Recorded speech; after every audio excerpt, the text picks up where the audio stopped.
Content warning. This video includes a tale of a life falling apart, topics, homelessness, financial instability, dopamine seeking, and people-pleasing behavior. Surprisingly, no drip stuff though. What's up, my little baby internet land? Okay, so we talked about the fact that everybody has ADHD now. Let's talk about the fact that I think that's actually a good thing. What is up, my little baby internet land? Okay, so in my last video, I sort of kind of brought up a concept, but I didn't really continue to elaborate on it. Okay, so I'm Lynn. Welcome to my channel, and welcome back to my channel. I am here today to talk about how everyone has ADHD, and you know what? I think that's actually a good thing, right? Okay, so in my last video, I posited the theory that, we all may be neurodivergent, but I didn't really elaborate on that. I think we're all neurodivergent to the norm, right? This concept that was set up for us by, Henry Ford, and his genius idea for, the 5-day work week and all of that shit. And I understand that, before that it was Victorian work weeks, which are kind of worse. But that point aside, his world, his existence, his creation, his schedule that we're all on. Okay, so here's the thing. I have sat on this video for a minute now, basically because of the next, 10 seconds I recorded, something like that I took out. I think what it boils down to is I have read so many studies, and I have just seen so many people that are involved in the study of the brain talk about how we don't know a lot about this thing, right? And ultimately, I think this is just the science finding out more about it. We're not all in this neurotypical ideal of, whatever it is. We're just figuring out the wiring of everybody's brain. So, it's going to take us a minute while we sort out who has what and crap like that. That everyone has ADHD. It's that medicine is finally catching up to the fact that we are all what would be considered neurodivergent to the norm, because we are all just not built for that, right? There have been I've read so many reports on prehistoric societies and even our more recent ancestors. They didn't work 5 days a week and then take 2 days off. No, they worked in bursts of time, and they would work 10 hours one day, 12 hours the next day, and then they would do it was a whole ass thing. It wasn't just this, Monday through Friday, 9 to 5, we own your ass, right? But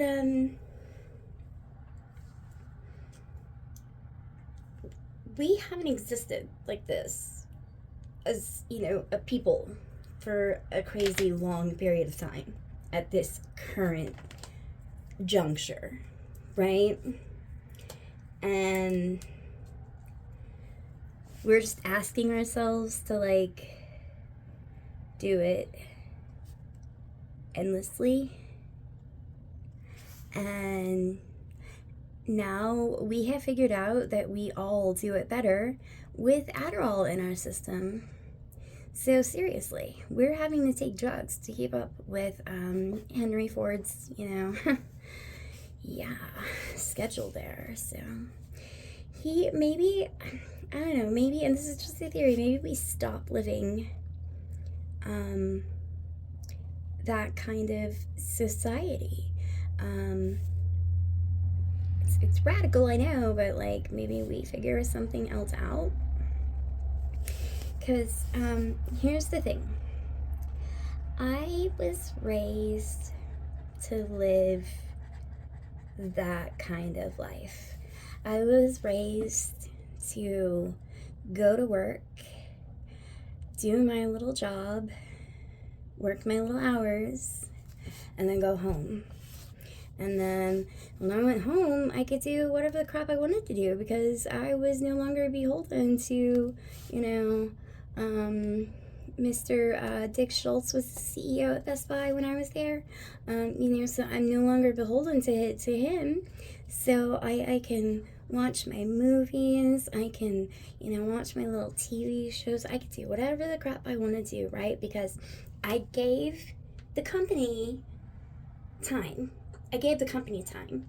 And now I get to have me time. And then, I'm supposed to take that money that I make from Mr. Schultz and I'm supposed to pay my bills, right? And I'm supposed to save, at least 5% of my income. I'm supposed to make sure that I don't spend more than a third of my income on my rent. And I should probably make sure that I'm not financially responsible for another person. So, don't end up pregnant. Don't worry about that. I was raised, right? Like I was raised, if you don't have cash, you don't buy it. You don't put stuff on credit needlessly because interest rates suck. So, what did I do when I moved out? At the ripe old age of 17, I took all of these lessons to heart and, absolutely lived an upstanding citizen's life, right? Right? Absolutely not. That is not what I did. It's not what I did, guys. Okay. I'm gonna be confessing some things about my life here, so give me a minute. This might not go too quick, okay? When I moved out of my parents' house at 17, 3 whole days after I graduated high school, I did so because of an impulsive decision that I figured if I was old enough to be graduating high school, I was old enough to be making adult decisions, right? So I made a super impulsive one and tried to rescue a boyfriend from a really bad fight with his mom and told him, it's okay. I graduate like super quick and we'll just get a place together, right? So simple. It was not simple. You would think it could be simple, right? It could be simple. This was the year 2000, and there was an apartment that was like a whole 1 bedroom, and it had a living room. It wasn't even like an efficiency or anything, and it was like super awesome. And it was $330 a month. Yeah, I said 100. This is if anyone who is watching these videos is younger than me and you ever encounter someone who doesn't understand how you can't do it money-wise, but they were able to, let me break it down to you how cheap it was and how even at that cheap, I was still not able to keep up with life. Also, because I make bad decisions, as we can see in this first impulsive one of, we'll move in together. I have dated this guy for 5 months. Yeah, that's not long enough to know uh, when you're in high school and you're not spending much time with the person that you're dating, each time you're with them, yeah, that is not enough time to know whether or not you should be moving in with the person. So, because let me tell you, that's not enough time to know whether a person is, reliable enough at, keeping a job, to continue helping you pay bills, Anyway, back to the I make bad decisions part. So, I made this super impulsive decision that I don't know. I shouldn't have made it, but I did. So here we are. I find an apartment. It's like a little over $300 a month. I make like $1,200 a month at my little job at Best Buy. And so like that math works out, right? Yeah. It's like right in line with like a third of my income. So that's awesome. I'm following rules. I'm doing stuff. Yeah. Okay. So anyways, I move into this apartment. And I am in there for all of 5 minutes before I decide in my oh so genius brain, I'm gonna take the money that I have left over from like my high school graduation party, because I gave most of it to my dad, you see, because I texted a lot, and I can't pay attention to how much I texted. And this is probably where my parents should have realized that like I've got some executive dysfunction issues, but they did not. So here we are. And anyway, I had to give my dad $900 of it to pay off this cell phone bill. So so that I learned to be a responsible adult, right? Yep, learning those lessons of responsibility. All the while. It's not like they were in the one ear, out the other, because, I mean, as you can see right now, oh, I remember them. I absolutely remember them. I gotta go figure out what a kitty is crying about, okay? Okay, so damn, like for you guys, it has been, a couple seconds, right? For me, it's been 2 whole ass days. And while I still remember what I was talking about when I finished recording the other day, I'm gonna go ahead and start talking now. Yeah. So anyway, I had my graduation party. Gave my dad $943.28. Don't ask me why I remember the exact number. No reason at all. No reason whatsoever. Now, you would think that someone would, like, learn from that, right? Okay, so I did not. You would think maybe you would try to shoot for unlimited messaging, which this was like the very early days of text messaging. Like, yeah, there was actually a time when we didn't have text messages. And the second we did, I was an early adopter. And they were 25 cents to send, 25 cents to receive, right? So I texted a lot. I can't do math, but you can do the math on how much that works out to. Anyway, I texted a lot, and then I got off of my parents' account, right? And proceeded to only be able to have prepaid phones. Which, oh yeah, let's talk about making you feel real adult. Can't even get into a contract. But, that's the sort of thing that happens when you're young and you have no credit.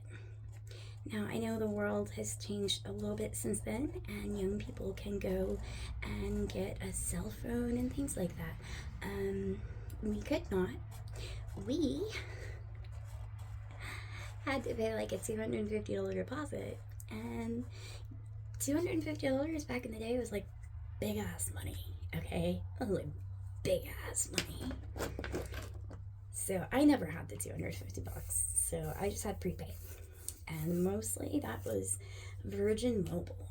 I would like to thank Sir Richard Branson for allowing me to, communicate with the outside world for quite a number of years there. Yeah, so I actually, to this day, I have never had a cell phone contract in my own name because $250 is a lot of money. I'm a brokey. Yeah, so anyways, currently boyfriend wanted to get a cell phone with me, so boyfriend pays for my cell phone, and before that it was my mom. So my mom learned very quickly in life that if she didn't give me some sort of lifeline, I would just never be available or found, or it's not that I went missing. I know where I was, but she didn't have any way to keep in touch with me, so she had a cell phone for me for years. Am I proud of that?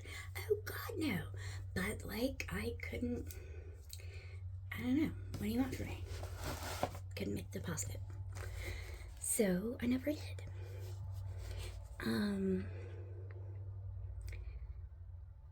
Anyway, the place I was going with that is these are the sort of things that happen in your life when you have undiagnosed ADHD and so many other acronyms. Anyway, when you have all these things that you're struggling with, and executive dysfunction, and yeah, okay, so why did I never have $250? Let's get into that. Impulsive. I was very impulsive. I'm still very impulsive. I live on a cash-only life for the purposes of not losing every dime to an interest payment. And a lesson that I really should have learned earlier in life, but I had made a weird ADHD accommodation for myself before I ever even knew I had ADHD.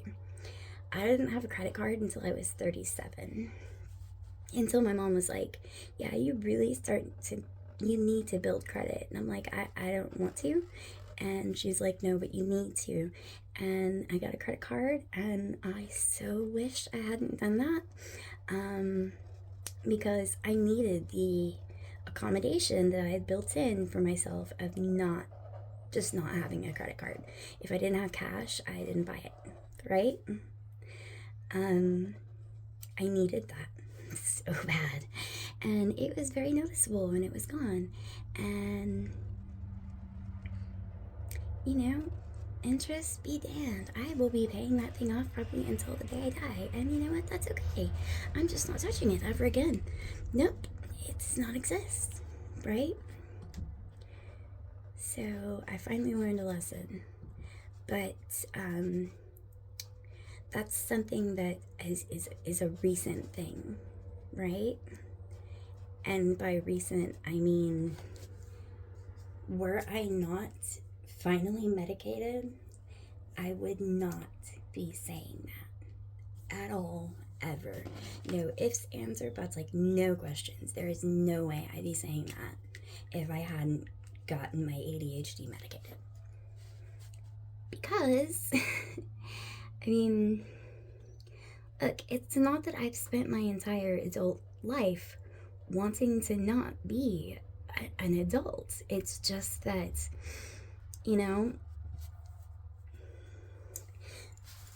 so there were costs associated with my ex that I paid, that had he had regular access to a therapist and health insurance, that thing that comes with jobs, right? But anyway, had he had those things, he would have been able to get medication for what he needed it for, right? But he didn't. No, he did not. So the choice was always down to, do I want to keep him in like a good medicated-ish place, or as like good as I can get, which was with marijuana, right? And yeah, I on payday, that's almost always what I ended up doing. That was like the first purchase I made before I paid any bills, before I did anything, right? And hey, once someone was a little bit elevated, they wanted to do things, and I have a problem saying no. I'm just like not confrontational in that sense. Like, I'm sorry, I'm just not. I can't. It, if I tell you no, you're not gonna like me, right? That's rejection sensitive dysphoria. Another ADHD symptom. Yeah. Anyway.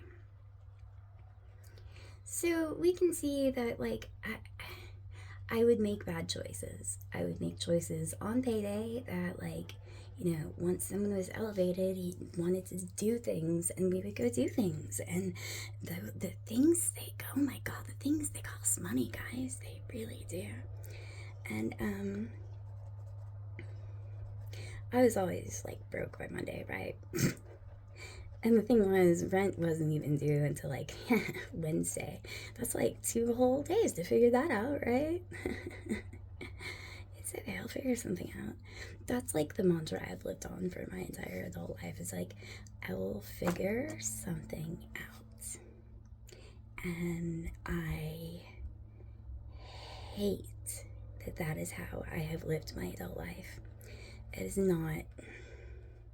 I'd love to be one of those people who puts money in savings, because you see, I was raised like with my parents. They taught me all the things that the school didn't teach about, like putting money in savings and having money for a rainy day, and just all of these, you know, really responsible yay things, right? But I don't know. I couldn't ever apply those lessons. Like, I knew, like, the knowledge is there. I know what to do. Like, I know what to do. But I can't make myself do it. So, here we are. I never had a rainy day fund.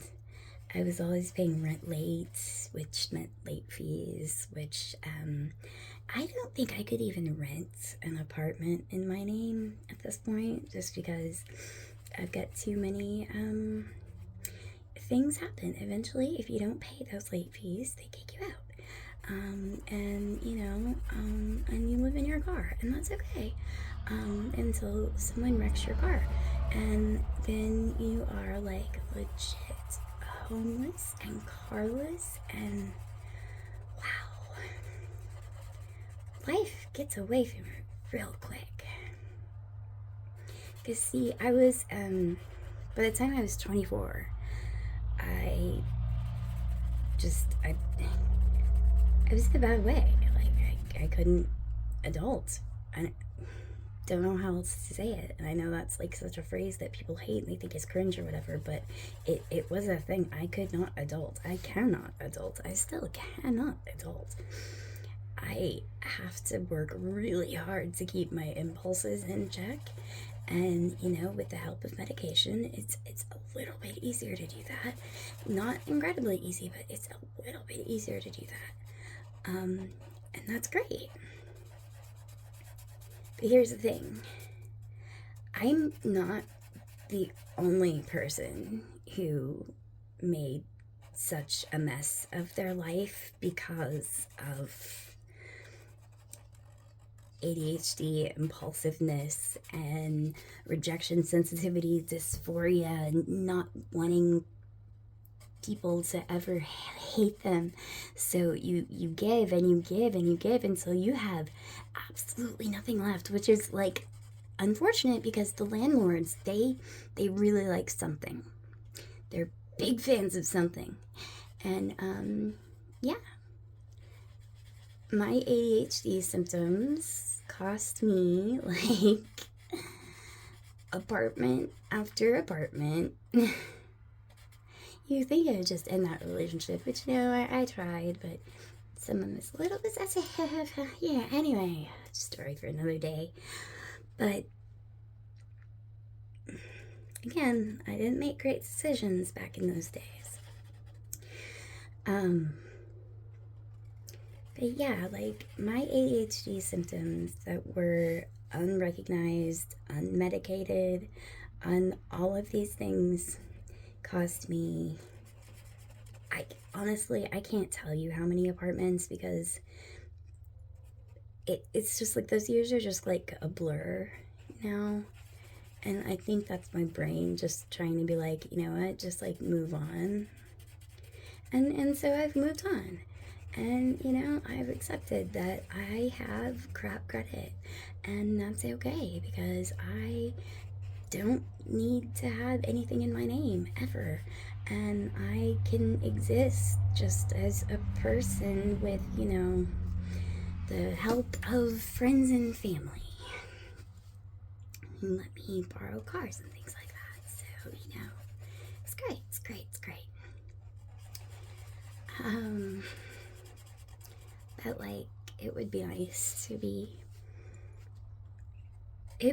like super nice to ever have that feeling of going into a car dealership and like buying a car, right? And that is something I will never ever ever get to do, because I didn't realize that I had ADHD until I was 37, almost 38, and didn't start to get it medicated until I was like 38.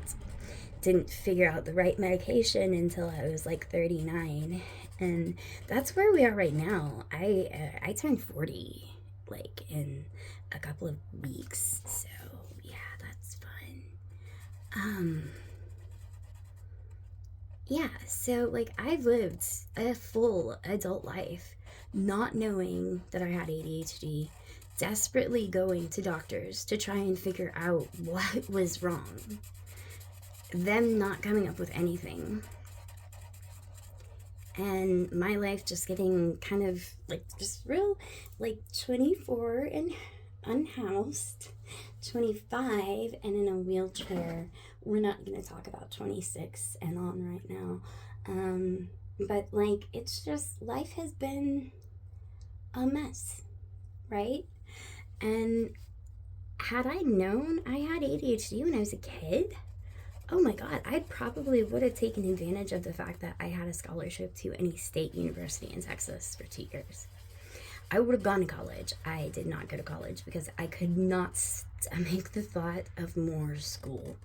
It just sounded like hell to me. And at least with, working a job, I made money, and money equals dopamine that I didn't know I was trying to make up for. And,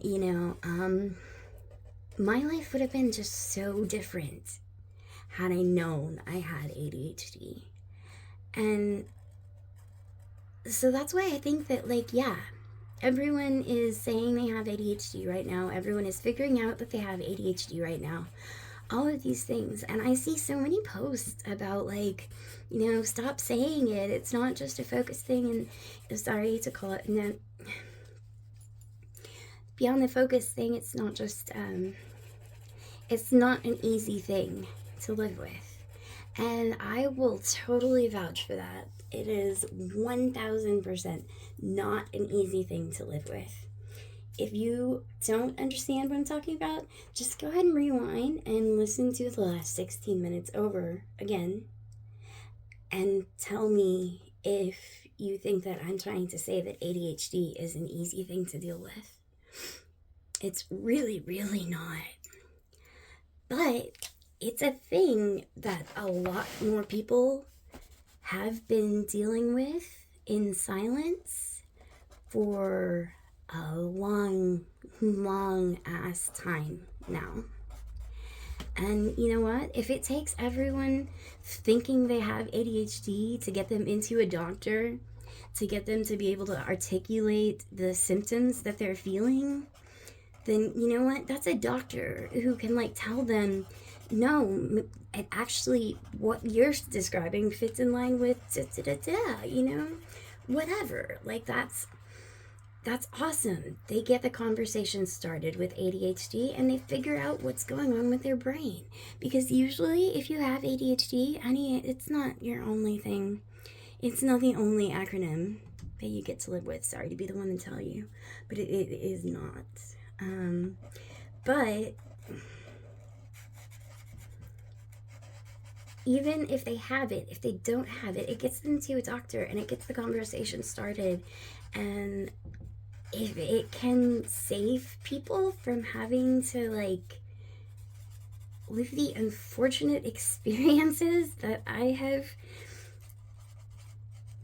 existed under, just trying to like seek dopamine, because that's really, you know, the people pleasing, it comes down to seeking dopamine. The being impulsive, it comes down to seeking dopamine. Dopamine is something that my brain does not produce in like the right quantity, any quantity. I don't friggin' know. Okay, I have no idea. But I just know it doesn't do the thing it needs to do. And that's where the problem is. It's with the dopamine, right? So my life would have been a lot different if I had had the knowledge that my entire behavior was predicated on trying to get a chemical to show up in my brain that just wasn't naturally produced. Yeah, and life got like super, super messy, right?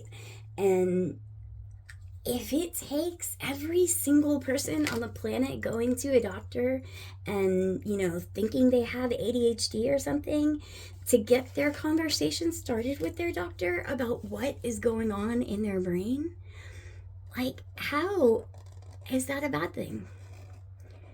I think that, like, okay, so everyone has ADHD now, right? What up with that? Well, everyone is talking to their doctor about something.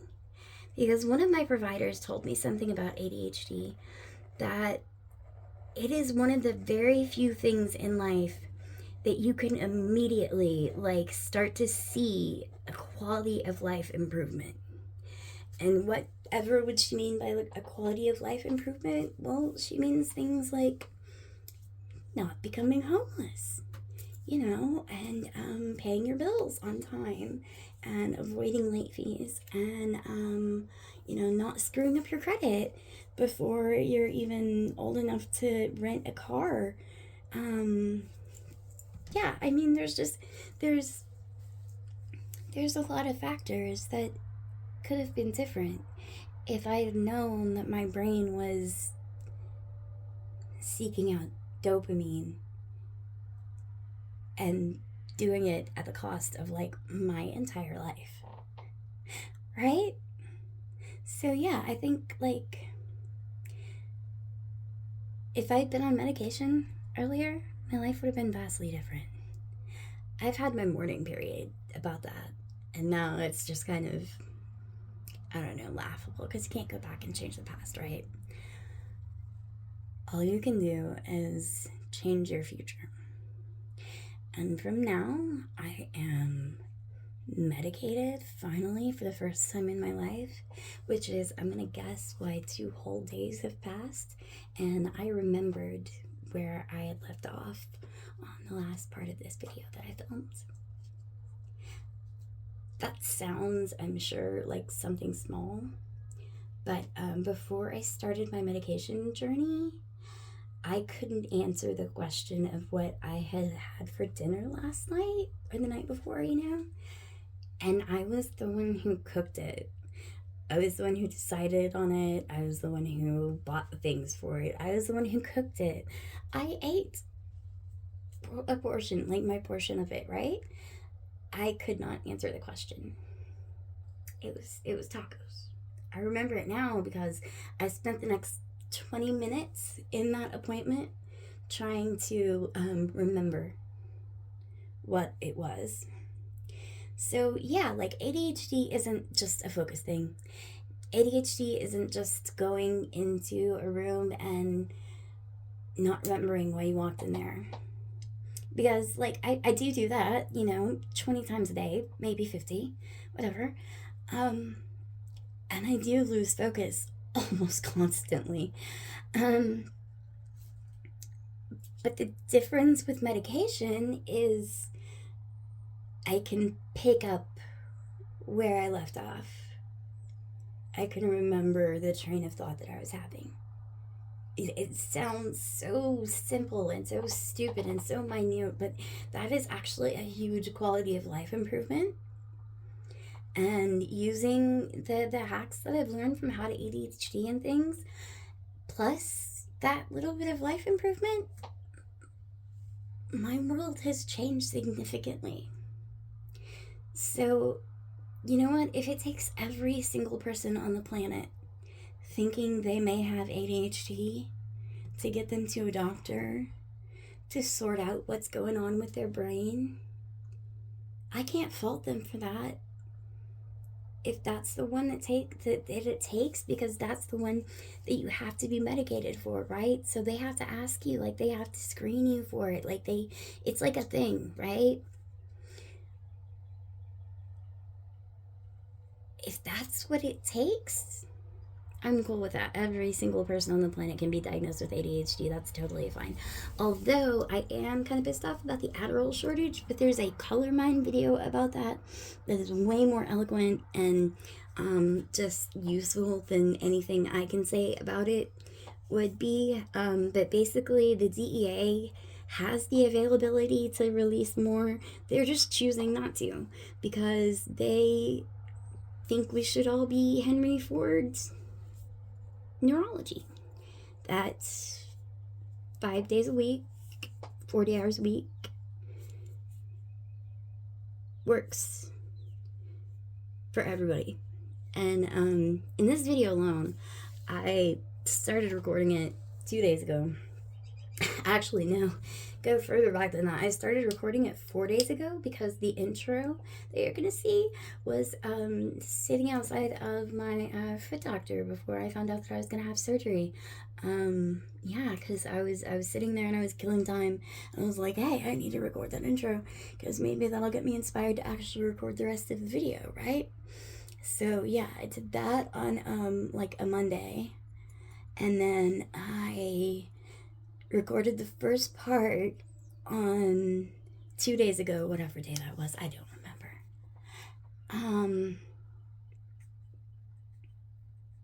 Yeah, so just this video alone, it's taken me like a week to complete it. But when I picked back up on it, I knew where I left off. I knew where I needed to go again. I knew what I needed to say. I knew like not what I needed to say necessarily, but I knew the direction I needed to take my rambly ass. Right? So yeah, like if it takes every single person getting diagnosed with it in order for every single person to be able to work better with their brain, when brains can do as horrible things as what they have done to me, because I talk shit to my brain, yeah, because we've had some fights over the years, and now there's like brain damage and all that stuff, so it's even a whole other layer of bleh. But yeah, like people need to understand their brains, and a lot of times there aren't that many catalysts to get them into a doctor with the right words to explain what they're feeling and going through and existing in. And I just think that like we need to like chill on gatekeeping anything that gets anybody into a doctor. And ADHD is something that like in order to fully treat it, you need medication. So it inherently comes with going to see a doctor. So, like, whatever. The more the merrier. Let's figure out our brains together, okay? So, anyway, I totally forgot this part at the beginning, but I've been Lynn, And welcome to my channel. Hope you enjoyed my rambly rant while I sat here and colored. And peace out, my lovelies.